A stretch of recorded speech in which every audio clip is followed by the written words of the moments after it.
Amawulire g'okwatibwa kwa Herbert Anderson Bulola yali omubaka wa Pulezidenti Lubaga gatandise okusaasaana mu kiro ekikesezza olunaku olwaleero. Enkya yali eragiddwa amaka ge agasangibwa Ntinda Kigowa munisipaali y'e Lubaga n'atwalibwa ku poliisi ya Kira Road.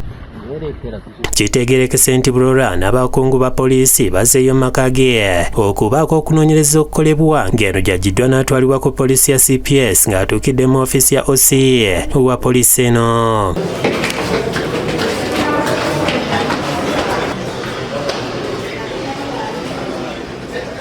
Kyokka abamu ku booluganda lwa Bulola bazze ku CPS era balabiddwako nga balingiza munda okugezaako okwogera naye nga buteerere. Mu ofiisi ya OC amazeeyo akaseera ng'oluggiddwa yatwalidde wansi okwongera okukola sitatimenti ng'eno bw'awaga.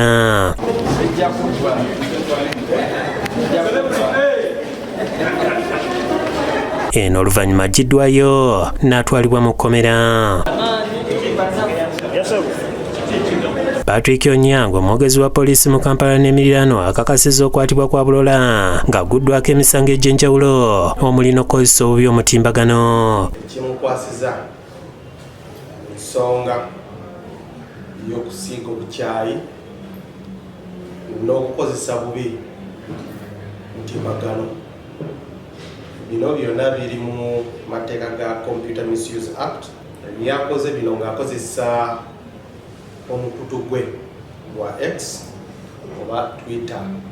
Weebuzibidde nga Bulola akyali mu kaduukulu ka poliisi ku CPS mu Kampala. Kati tumanyi kye kidda mu maaso era tebatubuulidde ki kye bazzaako oba bamutwala mu kooti oba misango ki gye bamukuddeko era tuli awo tulinze. Kuva wano ne bannange tugenda kugoberera ne parliamentary police tulabe biki byegenda otubuulira ku musibe waffe. Poliisi yabadde ya parliament etugamba mu mutwala wa ne bagamba naffe tetumanyi tugenda kuza bakama baffe. Nefa ne tufuna information bamuleta ku CPS.